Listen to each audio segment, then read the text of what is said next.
Here I have Honor 10X Lite, and today I'm going to show you how to change screen resolution on this device. So to do this, firstly you have to go to settings, then go to the display and brightness, and here you have the screen resolution section.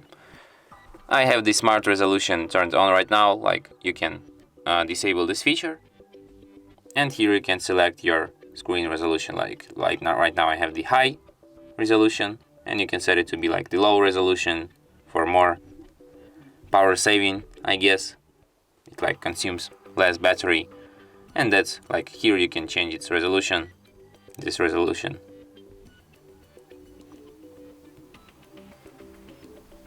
But I suggest you to set it on the smart resolution, because it's better to be smart than to be dumb.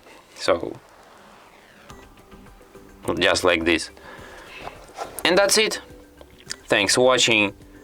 If you find this tutorial useful, don't forget to hit that like button and subscribe to our channel.